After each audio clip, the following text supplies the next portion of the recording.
నువ్వెందుకు బాధ? తప్పుని సరిదిద్దుకుంటుందిలే, మనిషిలా మారుతుందిలే అనుకున్న ప్రతిసారి తనలో ఏ మార్పు రాదని జోష్న నిరూపించుకుంటూనే ఉంది బావా. తాత తిట్టాడు కదా. తిట్టడం కాదు, కొట్టాల. మామయ్య గారి పెళ్లిళ్ల గురించి అడిగే హక్కు తనకేముంది? ఒక మనిషిని పట్టుకుని అంతలా అవమానించాలా? మామూలుగా అయితే మామయ్య గారు ఊరుకునేవారే కాదు, కానీ ఆయన ఇప్పుడు మారిపోయారు. నీకోసమే పూర్తిగా మారిపోయారు. తాతయ్య కావేరి అదే గారిని పిలవండి అనగాని నాకు ఎంత సంతోషంగా అనిపించిందో తెలుసు. గురువు గారు దోషముందని చెప్పినప్పుడు ఏదో కంగారుగా అనిపించింది, కానీ ఈ రకంగానైనా ఈ కుటుంబాలన్నీ ఏకమైపోతూ ఆనందపడ్డాను. ఆ ఆనందాన్ని కాసేపు కూడా లేకుండా చేసింది. వాళ్ళు అనుకున్నది ఏది జరగట్లేదు కదా. పైగా మా నాన్న ఇంటికి వచ్చాడు. జోష్న ఉండాల్సిన ఆయన ఉన్నాడు. దీనికి తోడు మార్నింగ్ ఆ బిజినెస్ ప్లాన్ ఒకటి చెప్పారు. అందరూ చప్పట్లు కొట్టాడు. వాళ్ళకి చెంపదెబ్బల ఇవన్నీ మనసులో పెట్టుకుని ఎలా కక్కాలో తెలియక వాళ్ళు గింజు. సరిగ్గా అవకాశం దొరికింది. అనాల్సినవన్నీ అవసరానికి మించి అనేశారు.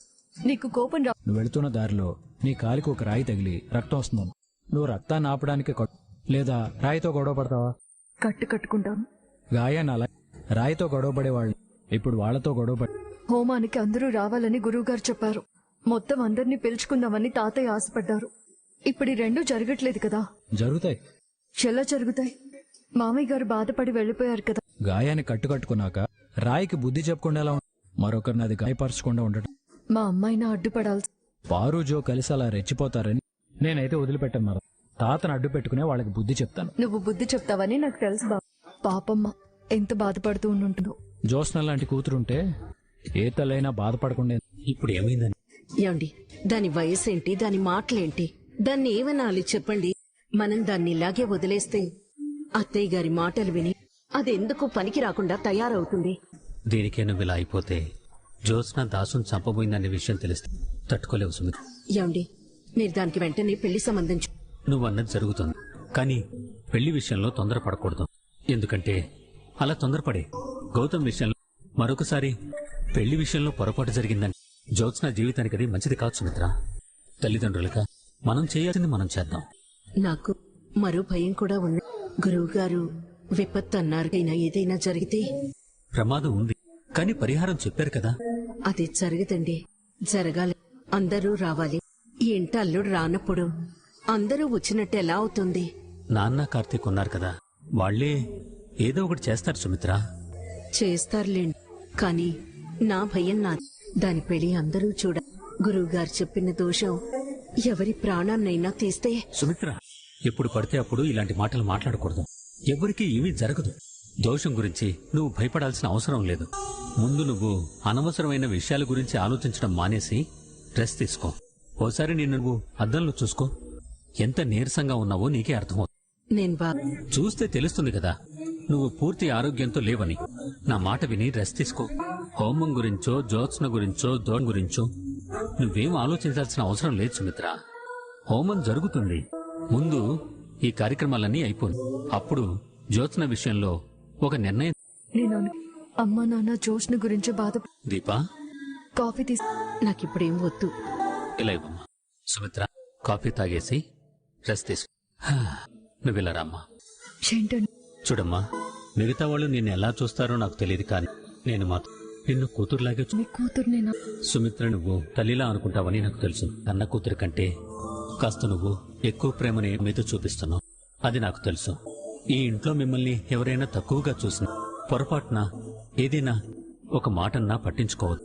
జ్యోత్స్నని నీ తోబుట్టు నిన్నొక మాట అంటే నువ్వు కోపడతావా చెప్పు? ఇప్పుడు ఏం జరిగిందని మీరు ఇలా మాట్లాడుతున్నారు? నిజానికి జోష్న బాధ పెట్టింది శ్రీధర్ గారిని. అవునమ్మా, బావని చాలా మాటలన్నా. గురువు గారు చెప్పిన విపత్తు ఏ రూపంలో రా. సుమిత్ర బాధపడుతూ ఏం కాదని చెప్పగలుగుతున్నానే, కానీ లోపల నాకు కూడా భయంగానే ఉంది. కన్న కూతురివి కాకపోయినా సుమిత్ర బాధ్యత నీకు కార్తీక్కి అప్పగిస్తున్నా. మీరేం చేస్తారో చెయ్యండి, హోమం మాత్రం జరగాలి. మీరు బావ నాతో ఒక మాట చెప్పాడు, అదే మాట నేను మీతో చెప్తాను. ఏంటమ్మాది? ఇది మన కుటుంబం, దీన్ని కాపాడుకునే బాధ్యత మనది. మనమునా ఏ అరిష్టం ఈ ఇంటి గడప దాటి లోపలికి రాలేదని చెప్పాడు. చాలా వాడి మాట అన్నాడంటే ఏదో ఒకటి చేస్తాడు. ఈ హోమం జరుగుతుందన్న నమ్మకం నాకు కలిగింది. ఇక దీన్నెవ్వరూ ఆపలేరు. మనవరాలా, చాలా రోజుల తర్వాత ఈ ఇంట్లో మన గొంతు చాలా గట్టిగా డామినేటింగ్ గా వినపడింది. మనం దీన్ని మెయింటైన్ చేయాలి. మనలో మన మాట. మీ తాత కూడా మొదటిసారి కాస్త తగ్గాడు. ఆ కార్తీక్ గాడిని కూడా మనం తగ్గించాలి. పారు, ఓ పారు, వచ్చేసాడు. ఏంటి మనవడా? పిలుపొచ్చింది. ఎక్కడి నుంచి? దర్బార్ నుంచి. హ, పిలిచిందెవరో? గర్జన విన్న తర్వాత కూడా అది సింహాందా అని అడగకూడదు పారు. దర్బార్ నుంచి పిలుపొచ్చిందంటే అది శ్రీ శ్రీ శ్రీ శివనారాయణ గారిదే అని అర్థం చేసుకోవాలి. ఆయన సింహం అయితే నేను శివంగిని. ఈ శివంగి బిజీగా ఉందని చెప్పు. ఇలాగే చెప్పమంటావు. ఇలాగే చెప్పు. ఆయన మీతో ఏదో మాట్లాడాలంట. హ, నేనేంటో ఇంతకు ముందు చూసావు కదా. ఆయనేంటో చూపించాలని పిలుస్తున్నట్టున్నారు. పోయాయి. భయపడే రోజులు పోయాయిరా. భయపెట్టే రోజులు వచ్చాయి. మీ నాన్నే నా వాగ్దాటికి భయపడి పారిపోయాడు. పిల్ల బాతు బచ్చాగాడివి నువ్వెంతరా? ఆ, తగ్గనంటావు. తగ్గడం మన ఇంట వంట లేదమ్మా. అస్సలు లేదా? ఈ సారీ చెప్పడాలు, బుజ్జగింపులు, చేతులు పట్టుకుని బ్రతిమాలడాలు, పొరపాటైపోయింది అనడాలు హ, మనతో అవదమ్మా. సరే, ఇదే మాట పెద్ద ఆయనతో కూడా చెప్పండి. హ్మ్, తల ఎత్తుకుని మరీ చెప్తాను. పెద్ద మేడం గారు మిమ్మల్ని కూడా పిలుస్తున్నారు. పదవే. ఈ డ్రైవర్ గాడికి కూడా ఈ పీజే పవర్ ఏంటో తెలియాలి. పక్కకి తప్పుకో. Follow me. పారుకి బాగా ఎక్కువైంది. రమ్మని పిలిచారంట. బయట కార్ రెడీగా ఉంది. దేనికి? పిలవటానికి. ఎవరిని? నువ్వు జోస్నా శ్రీధర్ ఇంటికి వెళ్ళి వెళ్ళి రేపు మన ఇంట్లో జరగబోయే హోమానికి వాళ్ళని పిలవాలి. వాళ్ళంటే శ్రీధర్ కుటుంబాన్ని. హ, ఆ రెండో పెళ్ళాన్ని పిలిచి పరువు పోగొట్టుకోవడం అవసరమా? పారిజాతం, ఇది నా ఇంటి శ్రేయస్సు కోసం నేను జరిపిస్తున్న హోమం. వాళ్ళు రావాలి అన్నది నా నిర్ణయం. నేను పిలిచాను, నువ్వు అవమానించావు. వాళ్ళు రారు. అందుకే నువ్వు జోస్నా వెళ్లి వాళ్ళని పిలుచుకురండి. తాత, మీ వాళ్ళింటికి వెళ్ళడం ఏంటి? గుమ్మంలోకి వచ్చిన మనిషిని అవమానించారు కదా, అందుకే వాళ్ళ గుమ్మంలోకి వెళ్లి పిలవాలి. పిలవకపోతే? నా మాట వినని మనుషులు నాకెందుకు? నువ్వు ఈ క్షణమే నీ వస్తువులు తీసుకుని ఇంటిని వదిలి వెళ్ళిపోవచ్చు. ఏమండి? నేను అనను అంటే చేస్తా. ఏం పారిజాతం, ఆ ఇంటికి వెళ్తావా, ఈ ఇంటి నుంచి వెళ్ళిపోతావా? అంటే నేను జోస్నా ఇంటికి వెళ్తే మీ పరువు? నేను వద్దన్నప్పుడు నువ్వు నాకు తెలియకుండా ఎన్నోసార్లు వెళ్ళావు. ఆ లిస్టు తారీఖులతో సహా బయటికి తీయమంటావా? లిస్టు తెమ్మంటారా పెద్ద సారు? అరే చిత్రగుప్త, నువ్వు ఏ లిస్టు రాయిద్రో? నీ అంతటి నువ్వు వెళ్ళినప్పుడు పోని పరువు, నేను వెళ్ళమన్నప్పుడు వెళ్తే పోదు గాని బయలుదేరండి. నేను వెళ్ళను తాత. అది మీ గ్రాని బాధ్యత. నీతో వెళ్లి వాళ్ళని పిలిస్తేనే పారిజాతానికి మళ్ళీ ఇంట్లో ఎంట్రీ. లేదంటే మూట రెడీగా ఉంది, తీసుకొని బయలుదేరటమే. ఆ మూట ఏ గదిలో ఉందో చెప్పండి సార్. ఎందుకైనా మంచిది, రెడీగా పెట్టుకుందాం. రే నువ్వు ఆగరా నాయనా. నువ్వు ఎలాగో వెళ్ళవు కదా. చెప్పానా? ఆ, నేను వెళ్ళను అని చెప్పానా? వెళ్తానండి గ్రాని, ఆ వెళ్తానే. వెళ్ళడమే కాదు, వాళ్లతో మేము వస్తామని మాట తీసుకొని రావాలి. అది కూడా ఉందండి. అన్నీ ఉంటాయి. రే కార్తిక్, చెప్పండి సార్. నువ్వు వీళ్ళిద్దరిని తీసుకెళ్ళు. అక్కడ ఏదైనా తేడా వస్తే పారిజాతాన్ని మాత్రం ఏదో గుడి దగ్గర దింపేసేసి జోస్నాను మాత్రం తీసుకొని రా. గుడి దగ్గర ఎందుకు సార్? అరే నాకు అర్థమైందిరా. నువ్వు కార్ తీరా నాయనా. జోస్నా పదవే. వా, నేను రాను గ్రాని. తప్పది, పద. ఛీ, మీరు తిరిగొచ్చేంత వరకు నేను ఇక్కడే ఉంటాను. వెళ్ళక తప్పదు, పద. పదవే. రండి రండి. సార్ నాకు డౌటు. ఏంట్రాది? నీతో కాదు పారు. ఒకవేళ దింపాల్సి వస్తే పారుని ఏ గుడి దగ్గర దింపంటారు? ఏ గుడి వద్దురా, నువ్వు పదరా నాయనా, పద. పదవే. ఎంకి పెళ్లి సుబ్బి చావుకి రావడం అంటే ఇదే. ఇంట్లో హోమం నా చావుకొచ్చిందిరా దేవుడా. చెప్పుకోలేని సంబంధాలు పెట్టుకునే వాళ్ళని ఇంటి గుమ్మం తొక్కనిస్తే నలుగురు 4 రకాలుగా మాట్లాడుకుంటారు. నువ్వేంట్రా ఇలా? మీ తాత పంపారా? తాతే పంపాడు, కానీ నన్ను కాదు. ఎవరిని? రండి రండి, దయచేయండి. వీళ్ళెవరు? అల్లుడు. అల్లుడు అంటారేంటి? నేనల్లుడు, మీ అత్తగారిని. మా అత్తగారు ఏనాడో చచ్చిపోయారు. నీ కోపం నాకు అర్థమైంది అల్లుడు. నీ మేనకోడలతోనైనా మాట్లాడు. ఈ అమ్మాయిని నేను ఎక్కడ చూసినట్లేదు. మావయ్య. ముక్కు మొహం తెలియని వాళ్లతో మామయ్య అని పిలిపించుకునే అలవాటు నాకు లేదమ్మా. కార్తీక్, నువ్వు ఒక్కడే లోపలే. పారు, ఈలోపు నేను ఏ గుడి దగ్గర దింపాలో ఆలోచించుకో. నేను లోపలికి వెళ్ళొస్తాను. శ్రీధర్ మావయ్య ఏంటి ఇంత ఓవర్ యాక్షన్ చేస్తున్నాడు? అది ఓవర్ యాక్షన్ కాదు, మనం ఇంటి దగ్గర చేసిన యాక్షన్ కి రియాక్షన్. వెనక్కి పోదాం పదా. నీకే, నువ్వు బాగానే పోతావు. నేనే ఏ గుడి దగ్గరైనా అర్థమైందా? దీనికంటే అదే బెటర్. మీ తాత అన్నంత పని చేస్తాడే. చెయ్యని. వినడానికి ఇబ్బందిగా ఉన్న ఒక పాత సామెత చెప్పమంటావా? వద్దన్నా నువ్వు ఆగావు కదా, చెప్పు. మంత్రసాని పని ఒప్పుకున్న తర్వాత పెళ్ళొచ్చినా పీచొచ్చినా తప్పదు అంటారు. పిలవడానికి వచ్చిన తర్వాత వాళ్ళొక మాటన్నా పడాలే, తప్పదు. నువ్వు చెప్పింది కరెక్టే గ్రాని. వీళ్ళు రావాలని తాత కోరుకుంటున్నాడు కదా, రాని. ఇది మనకి ఒక రకంగా మంచిదే. ఎందుకు? వచ్చిన దాన్ని అవకాశంగా వాడుకోవడం.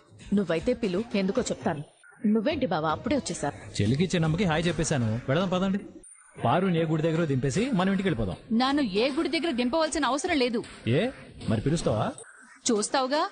జోస్నా, పదవే.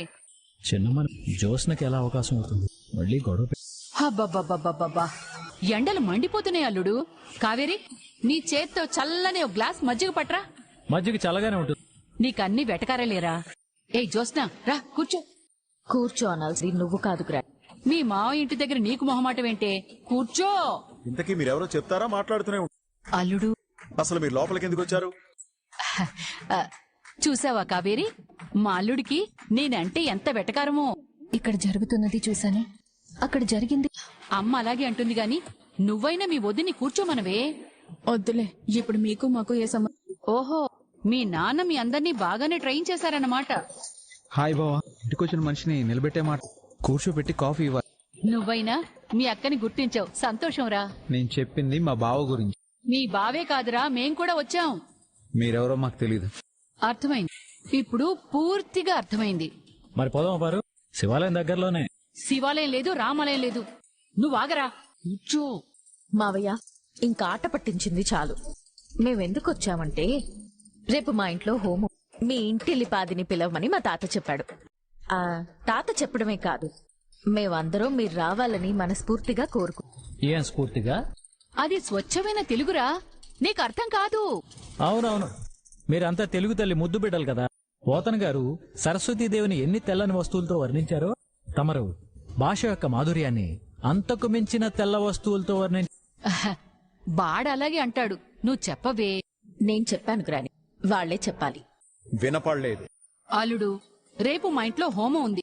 మీరంతా సకుటుంబ సపరివారంతో విచ్చేసి ఆ కార్యక్రమాన్ని జయప్రదం చేయవలసిందిగా కోరుకుంటున్నాను.